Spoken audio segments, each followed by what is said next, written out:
பூரணமாய் விளங்கும்.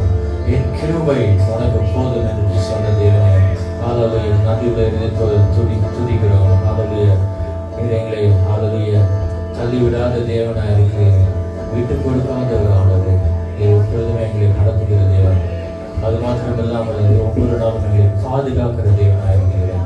அதற்காக நன்றி சொல்கிறேன். கிருபையும் மகா அன்பும் இறக்கும் நிறைந்த நல்ல ஆண்டவரே, இந்த நல்ல காலை வேளையில் வந்து நாங்கள் துதிக்கிறோம், உங்களை தோத்தரிக்கிறோம், உங்களுக்கு நன்றி செலுத்துகிறோம்.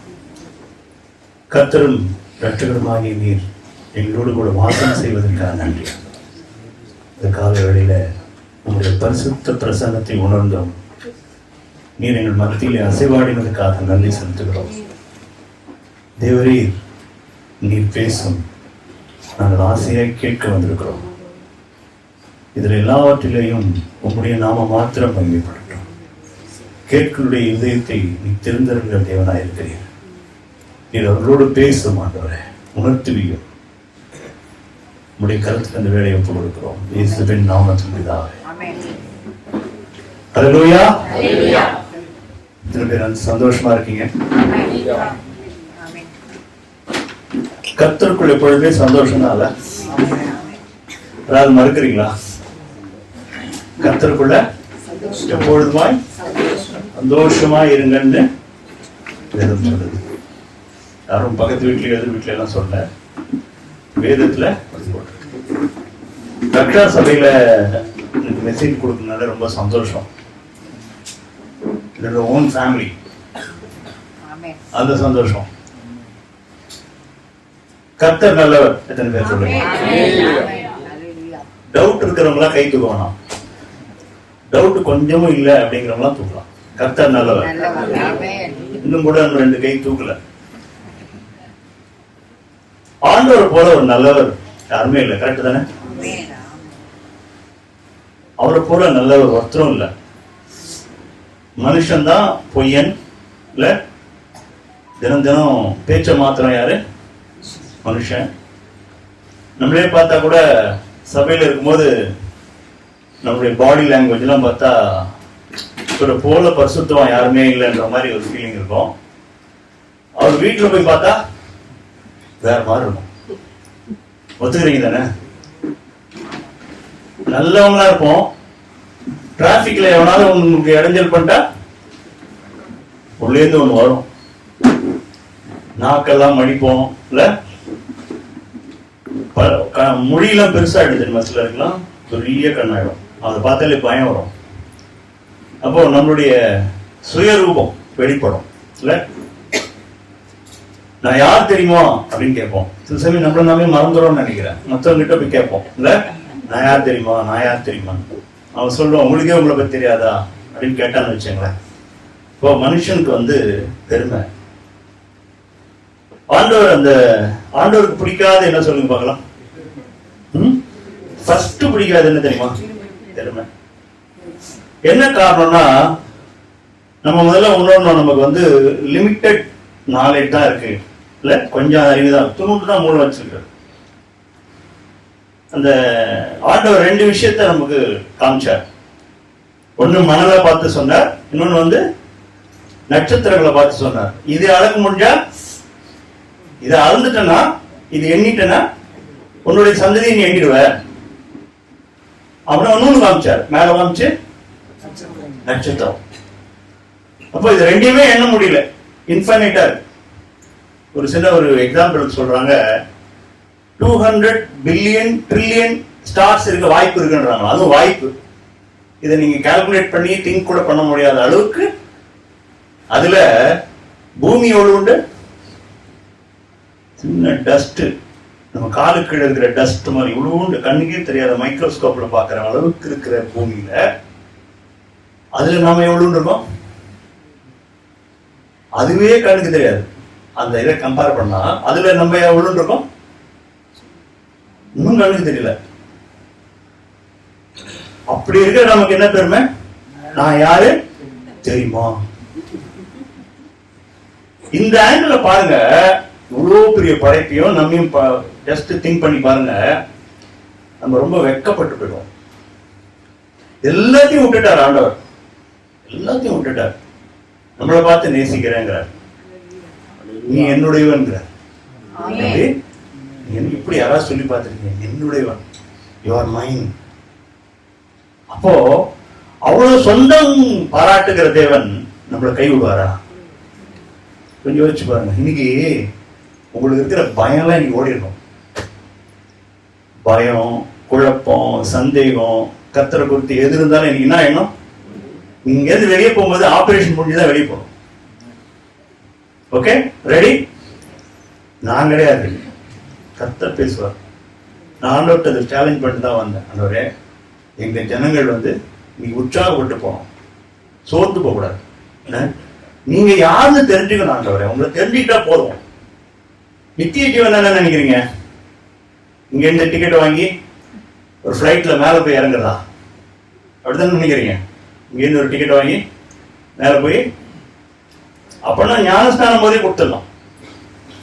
தண்ணியில மூழ்கி அடிக்கிறாருல, அப்படி அப்படியே ஹோல்டு பண்ண ஆகும் கொஞ்ச நேரம்.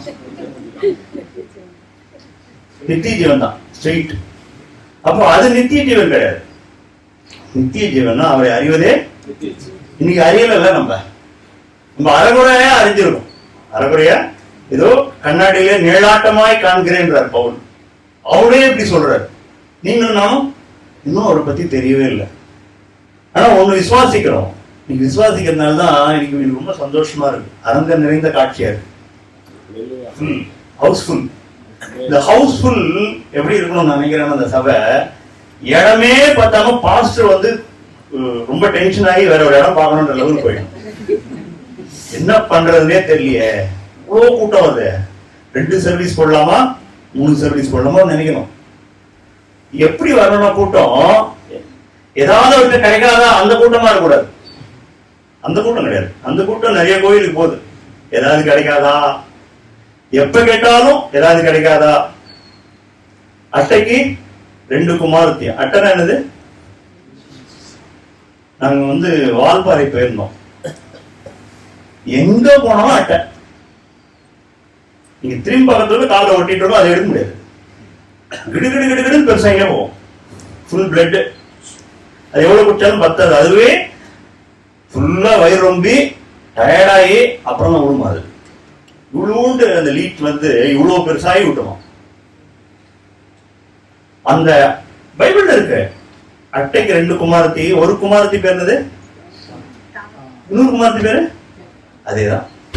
நம்மளை கூப்பிட்டாலும் எப்படி? எப்ப கேட்டாலும் நம்ம கிட்ட பஞ்சமே கிடையாது. எப்ப கேட்டாலும் எதுக்கு தான் சொன்ன சந்தோஷம் தெரியுமா? எதுக்கு தான் சொல்லணும் சொல்லுங்க. ஆண்டவர் எப்படிப்பட்ட ஒரு வாழ்க்கையை நமக்கு நியமிச்சிருக்கார் அப்படின்னா, ஒரு நாள் வாழறதுக்காக நியமிச்சிருக்காரு. எத்தனை பேர் ஆமென் சொல்றீங்க? பல நாள் வாழறது ஓகே, அது விசுவாசம். ஆனா நீங்க வாழும் போது ஒரு நாள் தான் வாழ முடியும். நீங்க நினைச்சுக்கலாம் நாளைக்கு வரும், நாளைக்கு வாழலாம் நினைக்கலாம். ஆனா நாளைய பொழுத போய் இன்னைக்கு வாழ முடியாது. எத்தனை பேர் ஆமென்? நாளைய தினத்தை இன்னைக்கு வாழ முடியாது. நாளைக்கு இருக்குமா இல்லைன்னு தெரியாத. இன்னைக்கு கர்த்தர் என்ன இருக்க வச்சிருக்கார் இல்ல, இன்னைக்கு எல்லா கிருபையும் கொடுத்திருக்கிறார். இன்னைக்கு ஆரோக்கியமா இருக்கேன். இன்னைக்கு பிளாட்ஃபார்ம்லயோ ஹாஸ்பிட்டல்லையோ கண்ட இடத்துலயோ இல்ல. எனக்கு மேல ஒரு கூரை இருக்கு. நான் நல்ல ஒரு வீட்டுல இருக்கேன். சாப்பிடுறதுக்கு ஆகாரம் இருக்கு. போட்டுக்கிறதுக்கு துணிமணி இருக்கு. இன்னைக்கு சந்தோஷமா அதுக்காக நன்றி செலுத்தணும். எத்தனை பேர் நன்றி எல்லா இதுலயும் கேட்கிறோம். எத்தனை பேர் நீங்க ஜெபம் பண்ணுங்க. மீதி யாரும் பிரேயர் பண்ணல. இப்ப நான் பிரேயர் பண்ணாதவங்க எழுந்துரு சேர பெஞ்ச் மேல எழுந்துன்னு சொல்ல போறதில்ல. பிரேயர் உங்களுக்கு நான் சொல்லிட்டு இதுக்குள்ள போறேன். எனக்கு கொஞ்ச நாள் டைம் கொடுத்துருக்காரு பாஸ்டர். பிரேயர் எதுக்காக பண்றோம்? புதுசா வந்தவங்க தெரிஞ்சுக்கிறதுக்கா. பிரேயர் எதுக்காக பண்றோம்? காட ப்ளீஸ் பண்றதுக்கா? எதையாவது நான் கேட்ட மாதிரி ஒரு லிஸ்ட் எடுத்துட்டு போயிட்டு கொஞ்சம் கொடுங்க அதுக்கா? எதுக்கு பிரேயர்?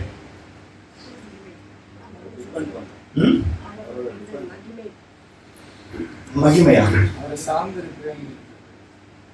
ஜெபம்ங்கிறது நான் சுயமா நிக்கல, உங்களை சார்ந்துதான் நிக்கிறேன். இன்னைக்கு ஏதோ ஒரு நோக்கத்தோட என்ன உயிரோடு வச்சிருக்கீங்க. என்னது? ஏதோ ஒரு நோக்கத்துக்காக உயிரோடு வச்சிருக்கீங்க. அது என்னன்னு தெரிஞ்சுக்கிறதுக்காக அவர் போய் நிக்கிறேன் இல்ல. இன்னைக்கு என் வாழ்க்கைய ஒரு நாள் கூட்டி கொடுத்துருக்கீங்க. எப்படி? அப்படி எடுத்துக்கணும். ஒரு டே வந்துச்சுல, காத்தால எழுந்துக்கிறீங்களே, காத்தால எழுந்துக்காமே போயிட்டா நடக்க வாய்ப்பு இருக்கா இல்லையா? காத்தால எழுந்துக்காமே போயிட்டா என்ன பண்ணுவீங்க? அப்ப எழுந்து வச்சுட்டாருல, எழுந்து பண்ணோன்னு யார் போய் பார்க்கணும்? சிருஷ்டிக்கிறப்ப நினைக்கணும். அந்தவரே நான் குட் மார்னிங் போடுறதே ஃபர்ஸ்ட் அவருக்கு தான் போடுவேன். எல்லாரும் குட் மார்னிங் போடுறாங்க, அவருக்கு போடக்கூடாது. அவர் தானே இந்த மார்னிங்கை உருவாக்கியிருக்காரு. சயின்டிஸ்ட் சொல்லுவான், எர்த் ரிவால்வ் ஆனா ஒரு டே உண்டாகுது. அது சயின்டிஸ்ட் சொல்லிட்டு போட்டோம். கர்த்தர் உண்டு பண்ணின நாள் தாவீது சொல்றோம். இது கர்த்தர் உண்டு பண்ணின நாள். இதுல அதுக்கு அடுத்த வசனம் தான் ரொம்ப முக்கியம். களி கூர்ந்து சோகமா இருந்து வேதனை படக்கடவோம்னு போட்டிருக்கேன் இல்ல. அப்போ ஆண்டவர் இன்னைக்கு மகிழ்ச்சியா இருக்கணும்னு விரும்புறாரு. நம்ம மகிழ்ச்சியா தான் இருந்தோம். எப்படி? ஏற்கனவே மகிழ்ச்சியா தான் இருந்தோம். இப்போ ஆண்டவருடைய சமூகத்துல நம்ம எப்போதுமே நேர ஆதியாகமத்துக்கு போயிடணும். ஆண்டவர் எப்படி நம்மளை நினைச்சு உருவாக்கினார், நாம இப்ப எந்த நிலையில இருக்கிறோம்னு பார்க்கணும்னா நேரம் எங்க போயிடணும்? ஆதியாகமம் போயிடணும். ஆதியாகமம் போனா ஆதாம், ஏவாள், காட் 3 பேர் தான் இல்ல. இந்த 3 பேர் கூட ஆண்டவர் என்ன பண்ண? ஐக்கியமா இருந்தார் இல்ல. ஐக்கியமா இருந்தார். அதுக்கப்புறம் எல்லாம் உங்களுக்கு ஸ்டோரி எல்லாம் தெரியும். பாவம் உள்ள வந்தது. பாவம் உள்ள வந்தோட என்னாச்சு? ஐக்கியம் போயிடுச்சு. காடும் இருக்கிறாரு, இவங்களும் இருக்காங்க, ஏதேன் தோட்டமும் இருக்கு. என்ன இல்லாம போயிடுச்சு? ஐக்கியம் மட்டும் கட் ஆயிடுச்சு. அவருக்கும் நமக்கும் உறவு இல்லாம போயிடுச்சு. உறவு இல்லாம போனவனே என்ன வந்தது? சாபங்கள், வேதனைகள், துக்கங்கள், கஷ்டங்கள் எல்லாம் உள்ள வந்தது. வந்துதா இல்லையா? ஆண்டவர் பூமியை சபிச்சது எல்லாமே தெரியும். இப்போ ஒரே ஒரு பேரபிள்ல அதை பத்தி தான் பேச போறாங்க. ஒரே ஒரு பேரபிள்ல ஆண்டவர் அந்த ஃபுல் ரட்சிப்பை பத்தி சொல்லிட்டார். அந்த ஆங்கிள் பார்க்கும்படி கர்த்தர் எனக்கு உதவி செஞ்சார். ஒரே பேரபிள். ஆரம்பம் எப்படி இருந்தது, முடிவு எப்படி இருந்தது? உங்களுக்கு எல்லாருக்கும் கெட்ட குமாரன் கதை தெரியும். கெட்டு போன குமாரன் கதை. இன்னைக்கு யாரெல்லாம் கெட்ட குமாரன்? பக்கத்துல உங்க கை காமிச்சிடாதீங்க. இவரு தானே. அப்புறம் அவங்க சண்டைக்கு வந்துருவாங்க. யாரெல்லாம் கெட்ட குமாரன் சொல்லுங்க. நம்மதான். பைபிள்ல எந்த இடத்துல எந்த பேரபிள் காரியங்கள் போட்டிருந்தாலும் நீ என்ன பண்ணணும், அந்த இடத்துல உள்ள கொண்டு போய் உங்க வைஃபையோ புருஷனையோ வச்சு பார்க்க கூடாது. அது அவங்க பார்த்துப்பாங்க. நீங்க உங்களை வச்சு பார்க்கணும். அப்போ தேவனுடைய சமூகத்தில் இருக்கும்போது என்ன இருந்தது? சந்தோஷம் இருந்தது, சமாதானம் இருந்தது, எல்லாம் இருந்ததுங்க. இப்போ ஆக்சுவலா என்ன ஆயிடுச்சுன்னா, தேவன் கட்சா எல்லாம் கட்ச மாதிரி. கரெக்டா இல்லையா? லேவின்னு ஒரு கோத்திரம் இருக்கு. எத்தனை பேருக்கு தெரியும்? யாரும் நித்திரை அடையக்கூடாது. இன்னைக்கு நித்திரைக்குள் பிரவேசிக்காம இருக்கணும். அப்போ லேவின்னு ஒரு கோத்திரம் இருக்கு.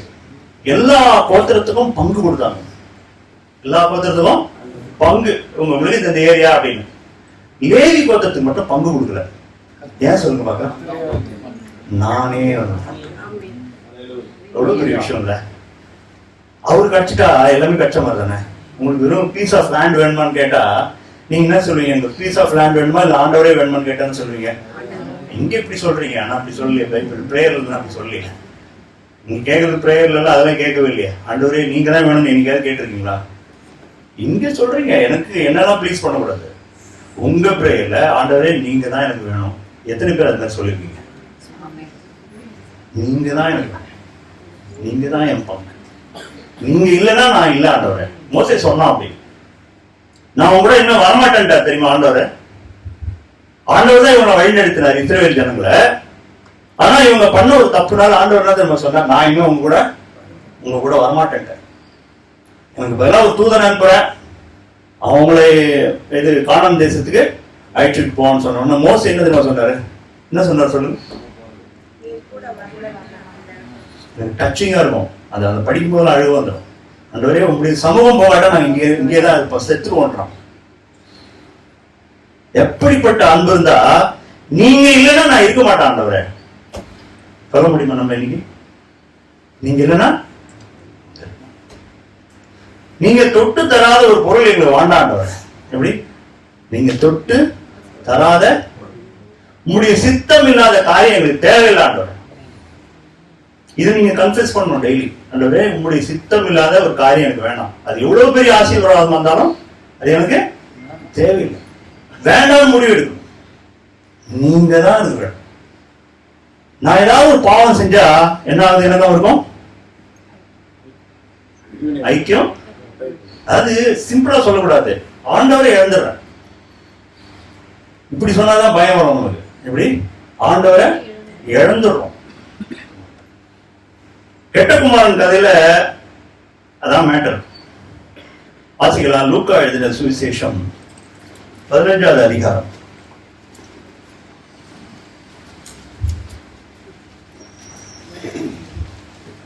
15வது அதிகாரம் 12வது வசனத்திலிருந்து வாசிங்க பார்க்கலாம். அவர்களில் இளையவன் தகப்பனை நோக்கி, தகப்பனே, ஆசியில் எனக்கு வரும் பங்கை எனக்கு தர வேண்டும் என்றான். அந்தபடி அவன் அவர்களுக்கு தன் ஆசையை பங்கிட்டு கொடுத்தான். சில நாளைக்கு பின்பு இளைய மகன் எல்லாவற்றையும் சேர்த்து கொண்டு தூர தேசத்துக்கு புறப்பட்டு போய், இளையவன் என்ன கேட்டான் தகப்பனை பார்த்து? இளையவன் தாங்க நம்ம எல்லாமே. எப்படிங்க? நீங்க மைண்ட்ல எழுதிக்கங்க, இளையவன் தான் நம்ம எல்லாரும்.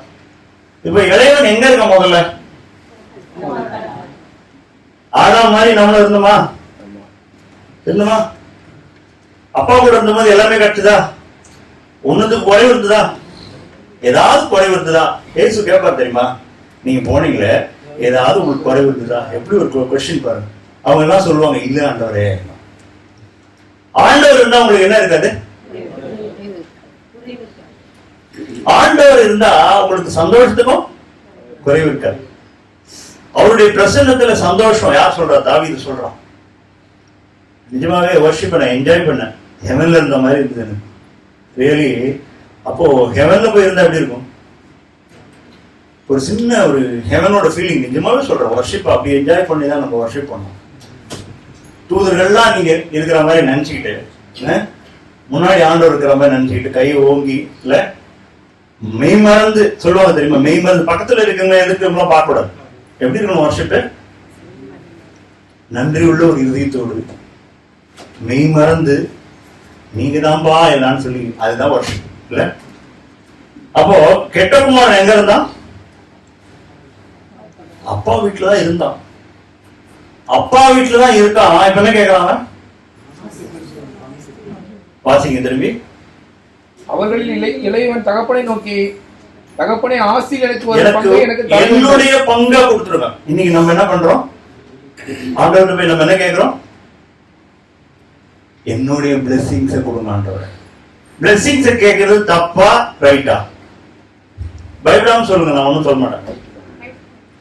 பிளெஸிங்ஸ் கேட்கறது ரைட். இப்ப இவன் கேட்டது ரைட் தானே? போ இப்ப மட்டும் ரிவர்ஸ் எடுக்கிறீங்க. பிளெஸிங் கேட்டது தப்பா ரைட்டா?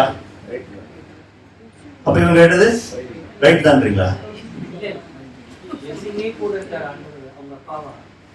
வருவோம். சோ இவன் கேட்டாங்க. இவன் கேட்டான், என்ன பண்ணிட்டான்? பிளெஸிங்க கொடுத்து பிளெஸிங்கோட நிறுத்திருந்தா ஓகே. அப்பா வீட்டுல தாங்க நான் இருக்கேன். எங்க அப்பாவோடது எல்லாம் என்னோடது, அவரோடது எல்லாம் என்னோடது. எந்த அவர் ஒண்ணும் பிரிச்சுதான் வைக்கல. நீ எல்லா இடத்துலயும் சுதந்திர ஜீவன் தான் சொல்றாரு. சொல்றாரா இல்லையா? எல்லாத்தையும் கொடுத்துறாரு. அவர் ஒண்ணும் விளக்கவெல்லாம் இல்ல. சந்தோஷத்தையும் விளக்கல. ஆகாரம் பூர்த்தியா இருந்தது.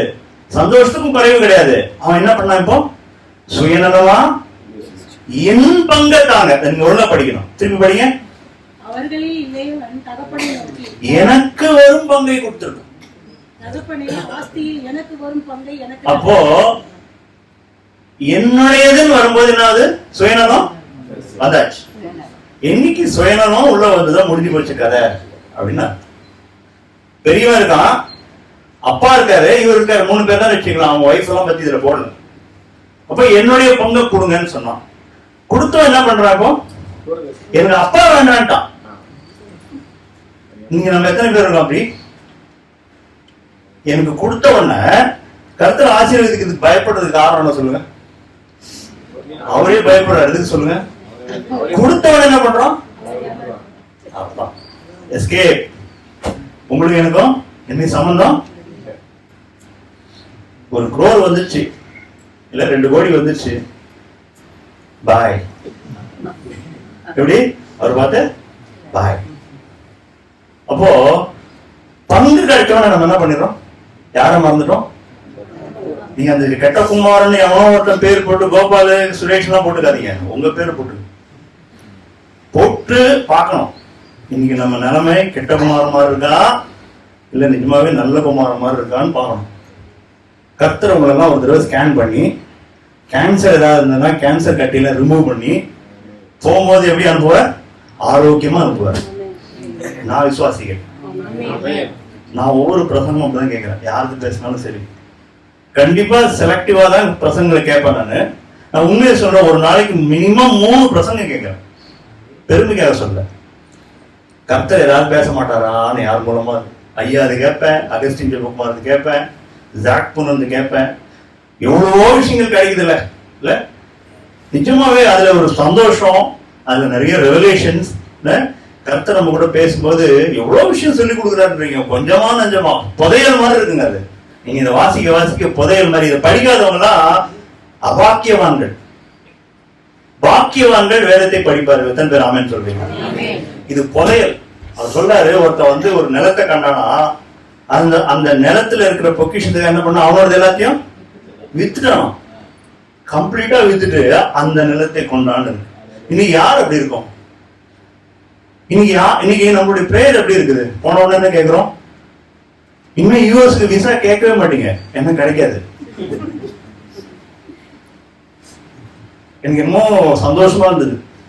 இந்த ஆப் அவர் தான் வச்சிருக்காரு போட்டிருக்கு. ரொம்ப சந்தோஷமா இருந்தது. ரியலி இந்த வேலையை அவர் தான் பண்ணிருப்பார் போட்டிருக்குன்னு சந்தோஷமா. ஏன்னா அந்த மோகம்னா மோகம் இந்த இளையகுமாரன் மாதிரிதான். அவன் எந்த தேசத்துக்கு போனான்? இப்ப எல்லாரும் புரிஞ்சு போயிருக்கோம். இப்ப புரிஞ்சு போச்சா? சில நாளைக்கு பின்பு அவன் டக்குன்னு போனா அப்பா ஏதாவது தப்பா நினைச்சு பாருன்ட்டு பேங்க்ல முதல்ல கொண்டு போய் டெபாசிட் பண்ணிட்டான். என்ன பிறகு அவர் நைஸா சொல்லிட்டு கிளம்புறான். அவன் என்ன பண்றான்? சில நாளைக்கு பின் இளைய மகன் எல்லாவற்றையும் சேர்த்துக்கொண்டு ₹1 வைக்கல, அவனோட கரெக்டா வச்சுட்டான். அவன் தான் கேட்டானே, என் பங்கு எனக்கு தாங்க சொன்னானா இல்லையா? என் பங்கு வாங்கினவன கிளம்பிட்டான். இதுல நான் 5ஆ பிரிச்சிருக்கேன் இந்த விஷயத்தை. இந்த பேரபிள் ஒரு 5ஆ பிரிச்சிருக்கேன். முதல் விஷயம் என் பங்கை கொடு, என்னை ஆசீர்வதி. இதுக்கு ஈக்குவலண்ட். அது என்னை ஆசீர்வதிங்க அப்படின்றது ஈக்குவலண்ட். ஆசீர்வாதம், கர்த்தருடைய ஆசீர்வாதம் என்னத்தை தரும்? ஐஸ்வர்யம். கர்த்தர் ஆசீர்வாதத்தை தராது. எப்படி? ரிவர்ஸ் பண்ணக்கூடாது. கர்த்தர் ஆசீர்வதிச்சாருன்னா அது என்ன வரும்? ஐஸ்வர்யம் வரும். ஐஸ்வர்யம் கர்த்தரோட ஆசீர்வாதத்தை கொண்டு வராது. இப்போ நான் சுயநலமா நான் என்ன பண்ணக்கூடாது?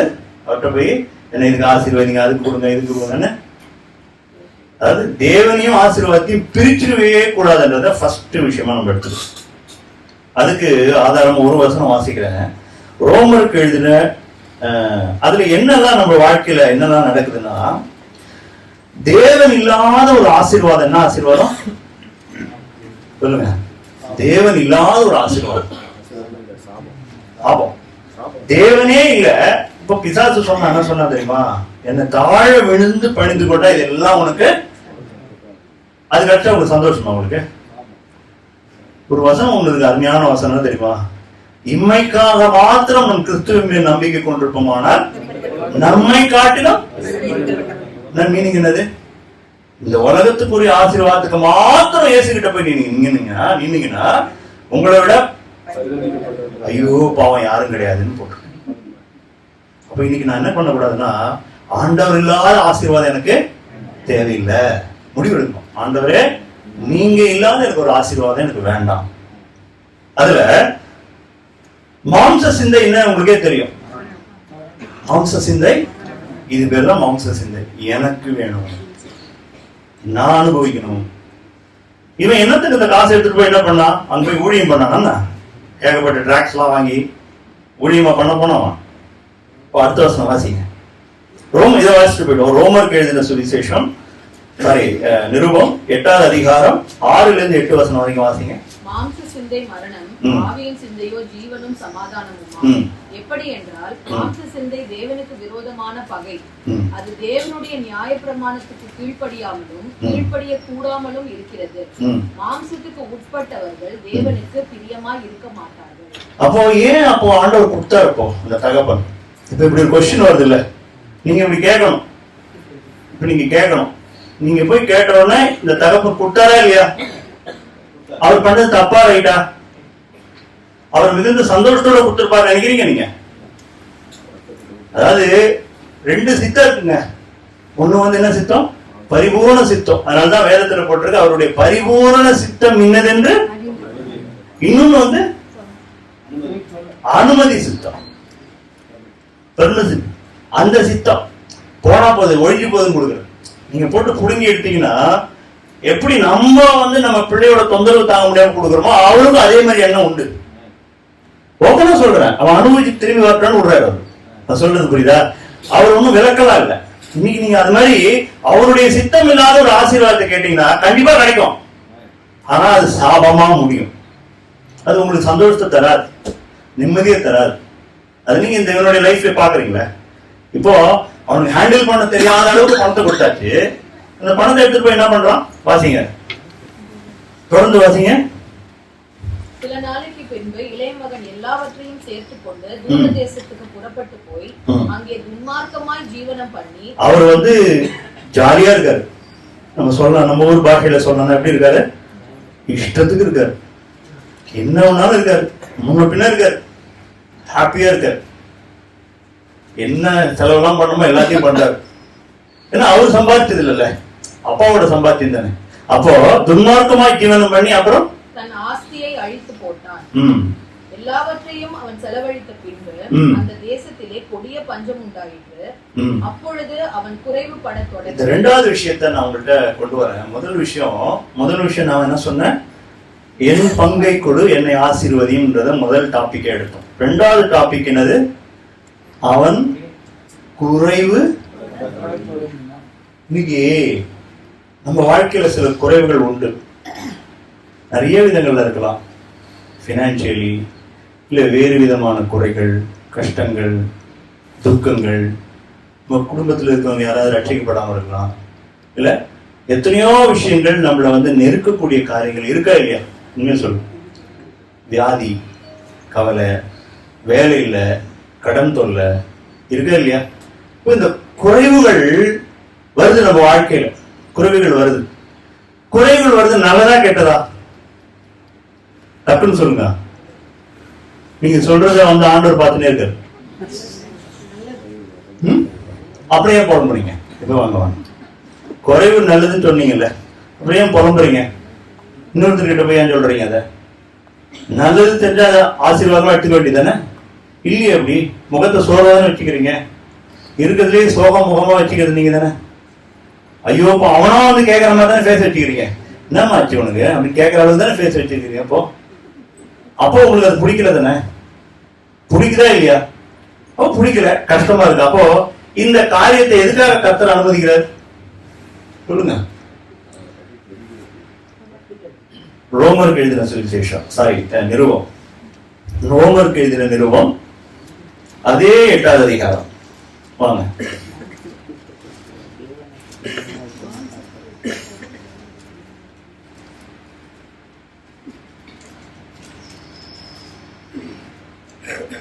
எட்டாவது அதிகாரம் 28வது வசனம் வாசிங்க.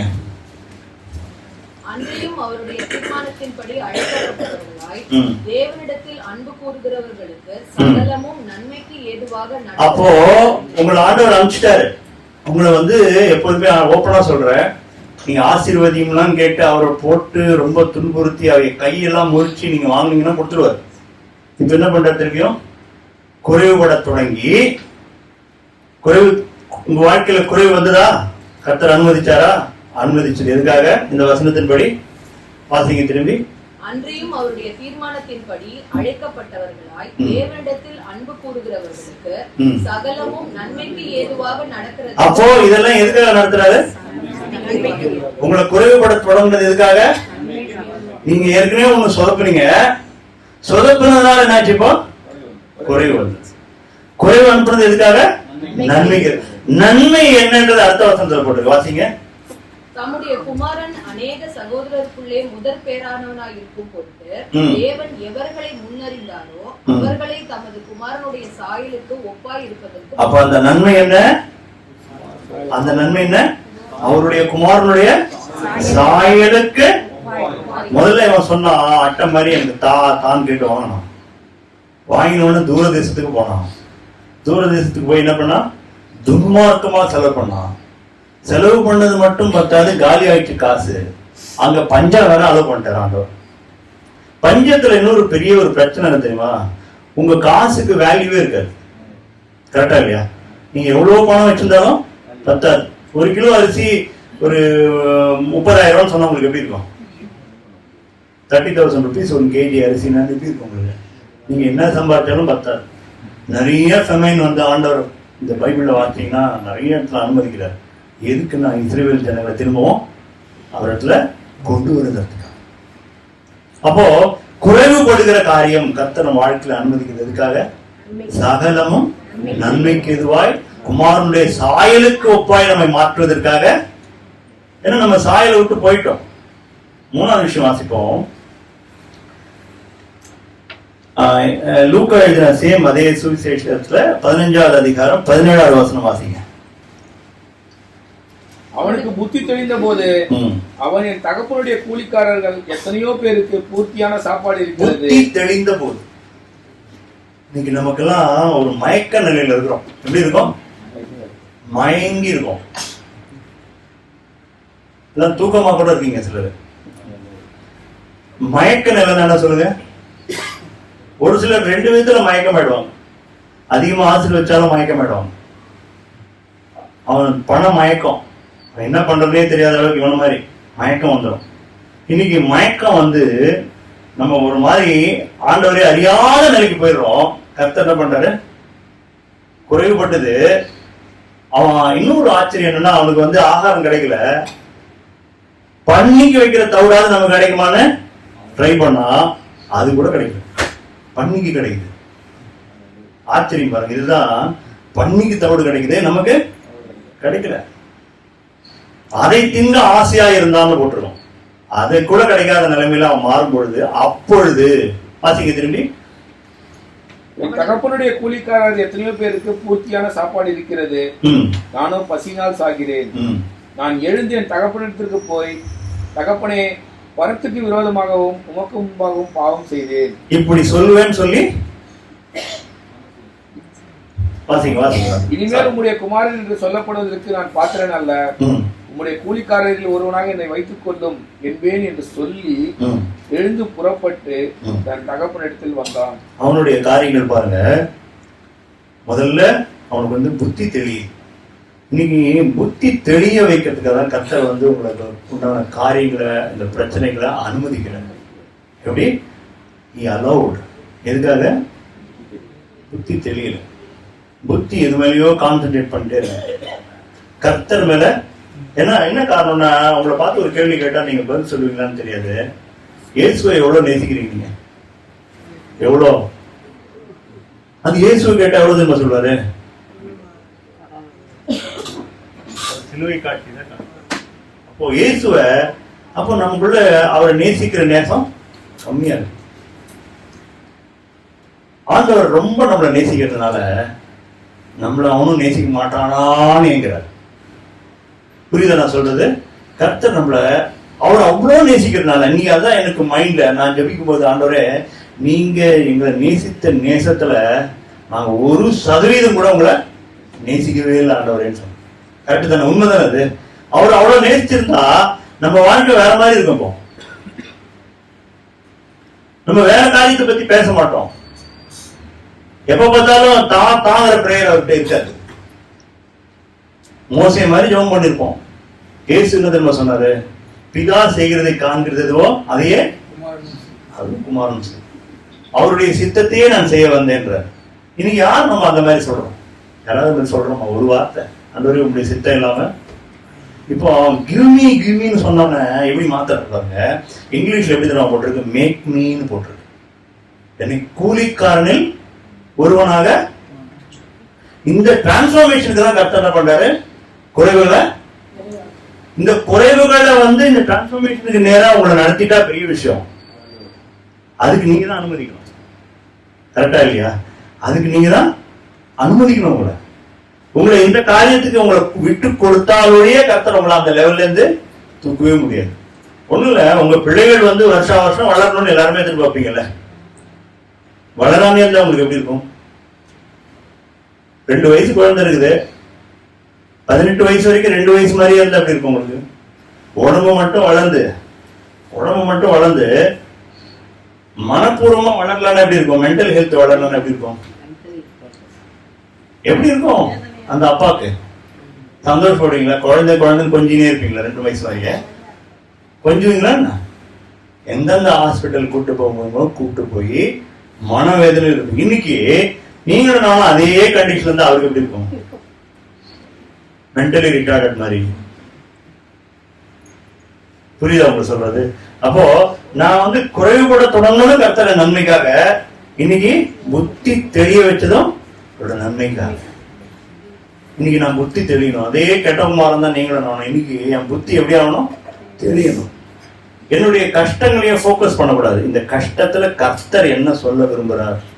சில சமயம் ஒண்ணுமே புரியாது, என்னடா இவ்வளவு பிரச்சனைகள், 360 டிகிரி பிரச்சனை. நல்லா பிசினஸ்ல இருக்கும்போது எல்லா விதத்திலையும் பிரச்சனைகளை ஆண்டவர் அனுமதிப்பார்.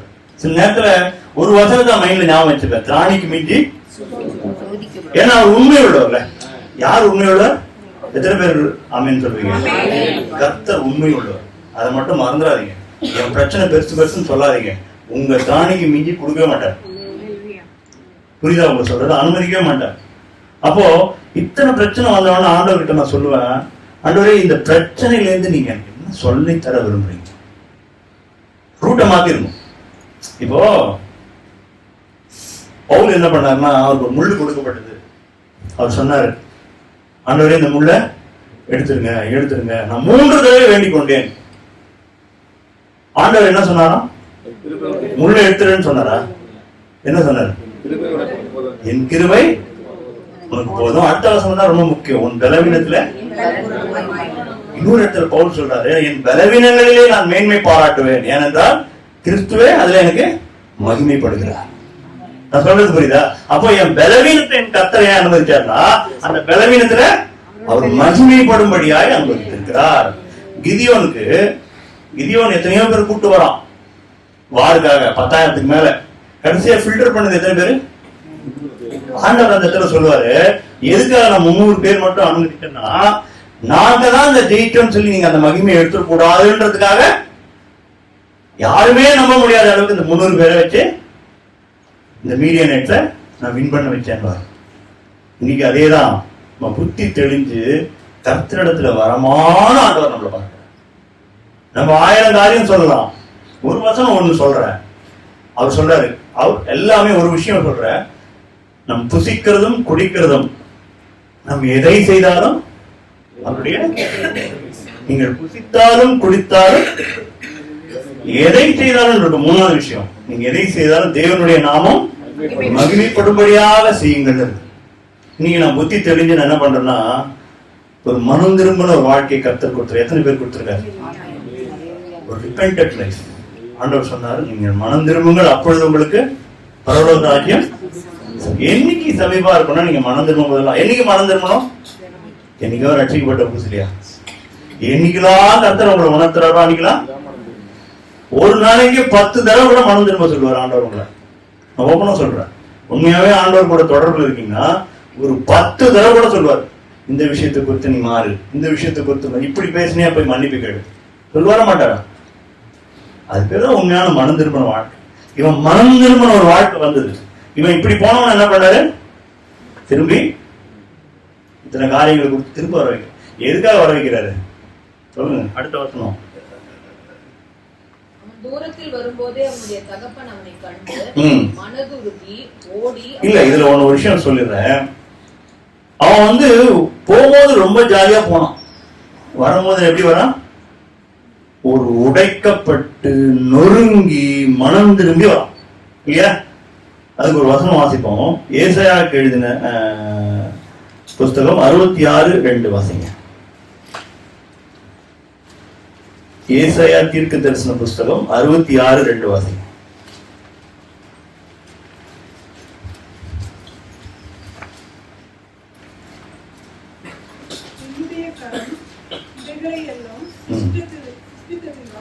இவைகளெல்லாம் உண்டாயின என்று கர்த்தர் சொல்கிறார். ஆனாலும் சிறுமைப்பட்டு ஆவியில் நொறுங்குண்டு என் வசனத்துக்கு நடுங்குகிறவனையே நோக்கி பார்த்தேன். இப்போ நொறுங்குண்டு அவன் திரும்பி வரான். எப்படி வரான்? உடைக்கப்பட்டு அவன் வாழ்க்கையில அவன் நொந்து போய் புத்தி தெளிந்து திரும்பி வரான். இப்போ அடுத்த விஷயம் சொல்றான். 15-19 வாசிங்க. லூக்கா எழுதின சுவிசேஷம் 15. உம்முடைய குமாரன் என்று சொல்லப்படுவதற்கு நான் பாத்திரவான் அல்ல, உம்முடைய கூலிக்காரரில் ஒருவனாக என்னை வைத்துக் கொள்ளும். முதல்ல போய் நாங்க உன் புள்ள, எனக்கு உங்க உரிமையில அவன் என்ன சொல்றான்னா, முதல்ல என்ன உரிமையோட போய் கேட்டான். எப்படி கேட்டான்? என் பங்கு கொடுங்க, என்னோட ஆஸ்திய கொடுங்கன்னு சொன்னான். இப்ப எப்படி சொல்றான்? இப்ப எப்படி சொல்றான்? அதே ஆள் தானே, அதே ஆள் தானே. அவன் என்ன சொல்றான்? கூலிக்காரன் கூட பாத்திரம் வாசிங்க. இன்னொரு சொல்றான், இனிமேல் உம்முடைய குமாரன் என்று சொல்லப்படுவதற்கு நான் பாத்திரவான் அல்ல, உம்முடைய கூலிக்காரரில் ஒருவனாக என்னை வைத்துக் கொள்ளும் என்பேன் என்று சொல்லி. அப்போ பாவிகளாகிய நம்ம எல்லாம் ஆண்டவர் என்ன பண்ணிருக்காரு? குமாரனும் குமாரத்தின் பிள்ளைகளாய் மாத்திருக்கிறார். அப்போ நம்மளுடைய இருதயம் எப்படி இருக்கணும்னா, இப்ப உடைக்கப்பட்ட நிலையில நான் என்ன உரிமையோடு நான் போய் சொல்ல போறது. இப்ப என்ன பண்ண போறேன்னா, ஆண்டவரே உங்களுடைய பிள்ளையா கூட நான் இருக்க தகுதி இல்லை, ஆனாலும் என்ன எப்படி வச்சிருக்கீங்க? என்ன மகிமையா வச்சிருக்கீங்க. இன்னைக்கு அந்த வாசனம் சொல்லும் போதுதான் கூலிக்காரன ஒருவனாக என்னை வைத்துக் கொள்ளணும்னு திரும்பி போறான். அதுல முக்கியமான விஷயம், ஏற்கனவே கிவ் மீன்னு சொன்னவன் இப்ப என்ன பண்றான்? மேக் மீன்னு சொல்றான். என்ன? உங்களுடைய கூலிக்காரன ஒன்னா வச்சுங்க. அந்த வசனம் ரோமருக்கு எழுதின அதே வசனம் தான். இப்போ தகப்பன் என்ன பண்றாரு? அடுத்த வசனம் வாசிங்க. எழுந்து புறப்பட்டு தன் தகப்பனிடத்தில் வந்தான். அவன் தூரத்தில் வரும்போதே அவனுடைய தகப்பன் அவனை கண்டு. சரி, நான் ஒண்ணு சொல்றேன். எப்படி அவங்க அப்பா வர்றது தெரியும் அவருக்கு? அவன் வர்றது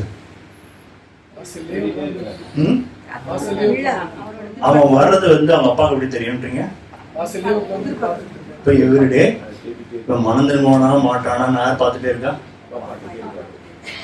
இதை அப்படியே நீங்க பிக்சரைஸ் பண்ணிக்க வேண்டியதுதான். நீங்க வருவீங்களா மாட்டீங்களான்னு யார் பார்த்துட்டே இருக்கா? என் பிள்ளை இன்னைக்காவது ஜெபம் பண்ண வருவானா மாட்டானான்னு ஆண்டவர் பார்த்துட்டே இருக்கேன். இன்னைக்காவது இவன் ஜெபம் மாறுமா மாறாதான்னு பார்த்துட்டே இருக்கேன். வேல்யூபிளான கேட்கணுங்க. ஓப்பனா சொல்றேன். நம்ம என்னது கேட்கணும்? ரொம்ப வேல்யூபிளான கேட்கணும். ரொம்ப சீப்பானதெல்லாம் கேட்கக்கூடாது. நம்ம எது கேட்கக்கூடாது? சீப்பானதெல்லாம் கேட்கக்கூடாது. எனக்கு என்ன வேணும்னா, எனக்கு ஆண்டவரே வேணும். இருக்கிறதுலே ரொம்ப காஸ்ட்லியா தான். ஆண்டவரே வேணும். ஆண்டவரே நீங்க இருந்தா போதும். இது எல்லாம் இப்போ வந்து பாருங்க, திருப்பி அவன் எங்க இருந்தாலும் அதே இடத்துக்கு தான் திருப்பி வரான். அவன் நிலைமை எப்படி மாறுது பாருங்க, வாசிங்க. அவனுடைய தகப்பன் அவனை கண்டு மனதுருகி ஓடி அவன் கழுத்தை கட்டி. அப்பா பாக்குறாரு, அப்புறம் மனதுருகிறாரு. அது முக்கியம். மனதுருகிற அவன் நிலைமையை பார்த்து அவன் வரும்போதே அவனை லெப்ட் ரைட் சென்டர்லாம் வாங்கலாரு. இல்ல வெக்கமா இல்லைனா அவனுக்கு? இப்படி பட்டு போயிட்டியே, எவ்வளவு அசிங்கமா போச்சு தெரியுமா எனக்கு? இப்படிலாம் சொல்லல. நம்மளால தான் சொல்லுவோம், உன்னால எனக்கு மானமே போச்சு, குடும்ப மானமே போச்சு, இவ்வளவு அசிங்கமா பண்ணிட்டேன் அப்படின்லாம் சொல்லவே இல்லை. அப்போ அந்த அப்பாவும் அதே மாதிரி கேரக்டர் வருவார். நீங்க எந்த நிலையில இருந்தாலும் சரி, நீங்க எந்த நிலையில இருந்தாலும் சரி, டாக்டர் சொன்னா 4th ஸ்டேஜ் 5th ஸ்டேஜ்னு கை விடுவாங்க. இவர் எந்த ஸ்டேஜ்லயும் ஒன்னே ஒண்ணுதான் அதுக்கு குவாலிபிகேஷன். நான் மனம் திரும்பிக்கணும். என்ன இருக்கணும்? எங்க அப்பா வீடுன்னு மனம் திரும்பி. இப்ப என்ன பண்றான்? இவனாவது கொஞ்சம் செல்ஃபிஷா தான் போறான். கூலி அவர் வீட்டுக்கு போனா ஆகாரம் கிடைக்கும். அவன் தான் சொல்றான், எங்க கூலிக்காரர்கள் கூட ஆகாரம் கிடைக்குது, பூர்த்தியா இருக்குது, எனக்கும் கிடைக்கின்ற மாதிரி தான் போறான். ஆண்டவர் அதெல்லாம் பார்க்கல. மனதுருகி ஓடி வாசிங்க. அவன் கழுத்தை கட்டிக்கொண்டு அவனை முத்தம் செய்தான். குமாரன் தகப்பனை நோக்கி, தகப்பனே, கரத்துக்கு விரோதமாகவும் உமக்கு முன்பாகவும் பாவம் செய்தேன். இனிமேல் உம்முடைய குமாரன் என்று சொல்லப்படுவதற்கு நான் பாத்திரன் அல்ல என்று சொன்னான். அவன் என்ன அங்க சொன்னதுதான் இங்க சொல்றான். நான் என்ன சொல்றான், இந்த உரிமையெல்லாம் இங்க பேசல.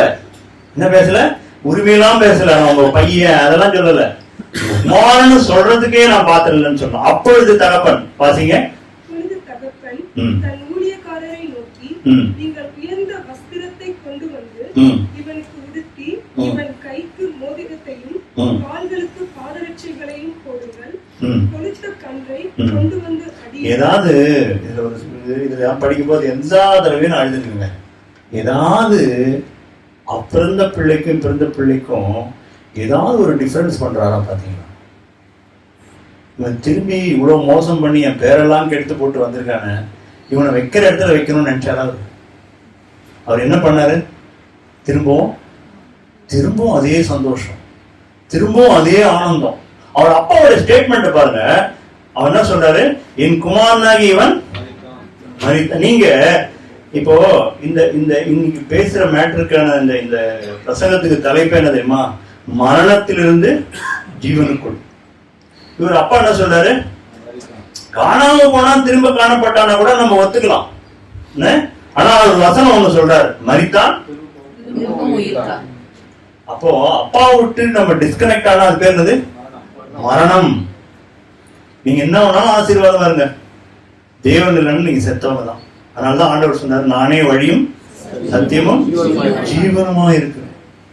நீங்க இன்னும் நித்திய ஜீவன் நீங்க ரொம்ப வருஷம் வாழறது அப்படிலாம் நினைக்காதீங்க. நித்திய ஜீவன்னா அவர் தான்.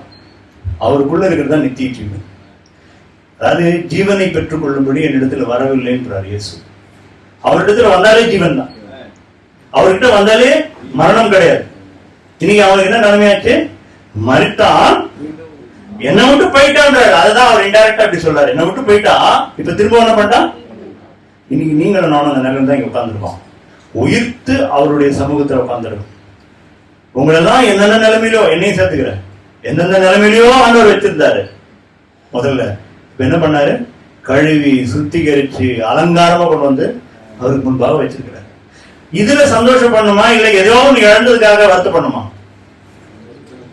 ஆக்சுவலி சந்தோஷம். இப்ப அவனுக்கு எப்படி இருக்குன்னா, அவனுக்கு எதுவுமே இல்ல, அவன் சொத்தெல்லாம் காலி, அவனுடைய பங்குதான் காலி. ஆனா எப்படி இருக்கான்? அப்போ சந்தோஷமா இருக்கான். இன்னைக்கு என்ன கிடைச்சது அவனுக்கு? தேவன் கிடைச்சாரு. தேவனோடு கூட எல்லாம் கிடைச்சது. அவனுக்கு என்ன பாருங்க, ஆடல் பாடல் கொண்டாட்டம் மோதிரம் புது வஸ்திரம், ஏதாவது ஒண்ணு குறை வச்சாரா? அப்ப நமக்கு என்ன வேணும்? இப்போ என்ன வேணும்? அப்ப டெய்லி ஜெபம் பண்ணுவீங்களா? அப்ப கர்த்தருக்கு போயிடுவீங்களா? நிறைய வசனம் பாத்தீங்கன்னா தெரியும், கிறிஸ்துவுக்குள் கர்த்தருக்குள்னு போட்டிருக்கும். பார்த்திருக்கீங்களா அந்த வசனங்கள்லாம்? ஆக்சுவலா அதை குறிச்சுதான் தியானிக்கலாம் இன்னைக்கு போனேன் நான். கிறிஸ்துவுக்குள்ளு போட்டிருக்கிற வசனங்கள்லாம் எடுத்து தியானிக்கலாம், அதை பத்தி இன்னைக்கு பேசலாம் அப்படின்னு தான் போனேன். ஆண்டவர் டிவியேட் பண்ணி இங்கே நிறுத்திட்டார். ரியலி சொல்றேன், இதுல இருக்கிற விஷயம் இயேசு சொன்ன பேரபிள்லயே இந்த ஒரு பேரபிள் தான் ஆதியில எழுந்த அந்த ரட்சிப்புல இருந்து திரும்ப ரட்சிப்பு கிடைத்த ஒரு பேரபிள். ஃபுல் ஸ்டோரியை சொல்லிட்டாரு. இன்னைக்கு நம்ம நிலைமையை அப்படியே சொல்லிட்டாரு. அதுல மூத்த குமாரனை பத்தி வரும், அது வேற மேட்டர்னு வச்சுங்களேன். மூத்த குமாரன் ரிலீஜியஸ் பீப்புளை பத்தி சொல்லப்பட்ட விஷயம். அதாவது சொந்த நீதி, தான் செஞ்ச நீதியை வச்சு அவனால உள்ள வர முடியல பாருங்க. இவன் வந்துட்டான். இங்க வசனம் திரும்பி வாசிங்க, லாஸ்டா முடிச்சிடும். அதோட அவருடைய மூத்த குமாரன் வயலில் இருந்தான். அவன் திரும்பி வீட்டுக்கு சமயமாய் வருகிற போது கீத வாத்தியத்தையும் நடன கலைப்பையும் கேட்டு ஊழியக்காரர்கள் ஒருவனை அழைத்து இது என்ன என்று விசாரித்தான். அதற்கு அவன், உம்முடைய சகோதரன் வந்தார், அவர் மறுபடியும் சந்தோஷம் கொஞ்சம் கூட உம்முடைய தகப்பனிடத்தில் வந்து சேர்ந்தபடினாலே அவருக்காக கொழுத்த கன்றை அடிப்பித்தார் என்றான்.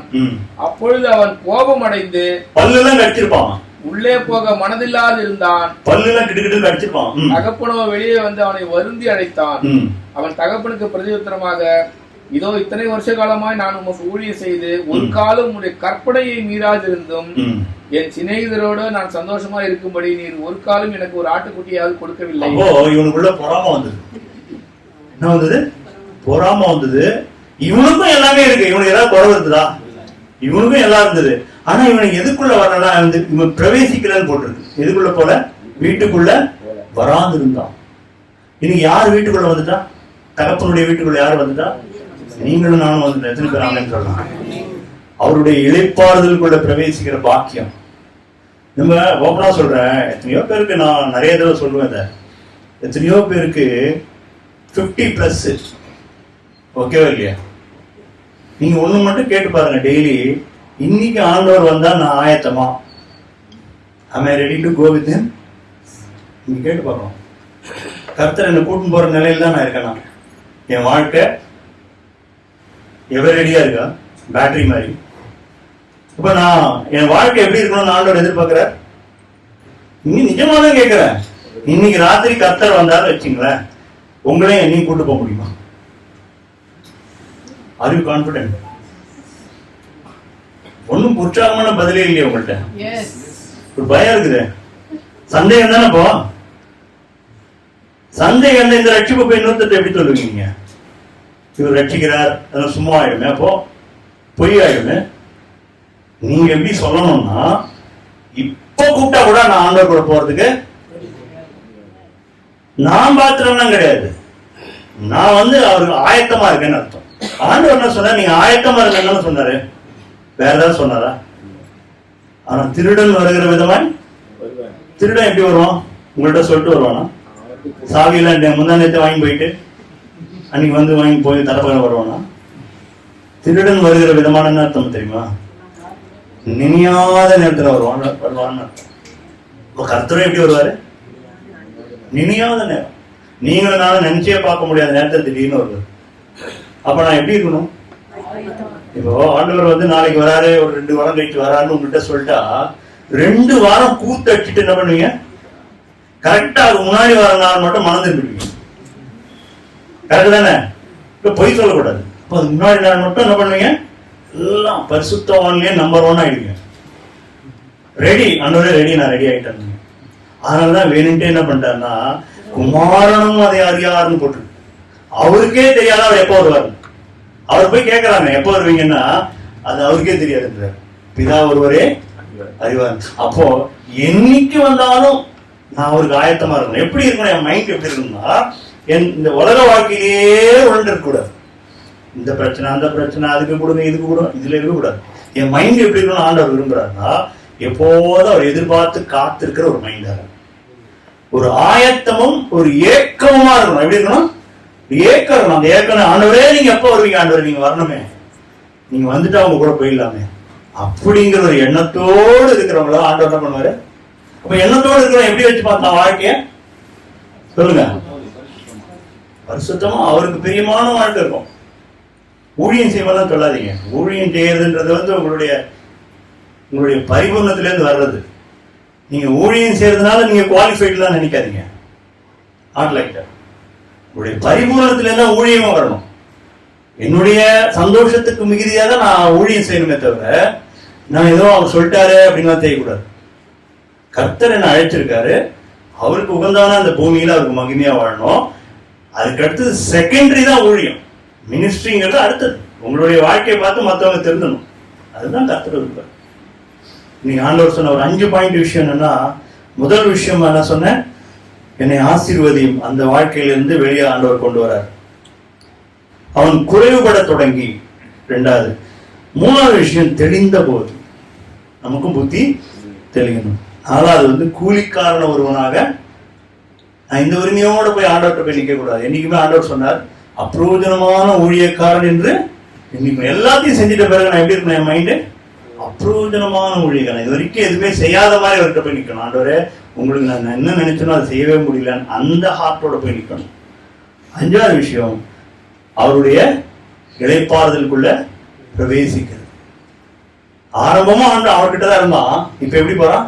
உடைஞ்ச நிலையில என்ன உங்க கூலிக்காரனா வைத்துக் கொள்ளும் சொல்ற நிலையில கர்த்தர் நம்மை அப்படியாய் மாற்றுவதாக. எல்லாரும் எழுந்துப்போம், ஜெபிக்கலாம்.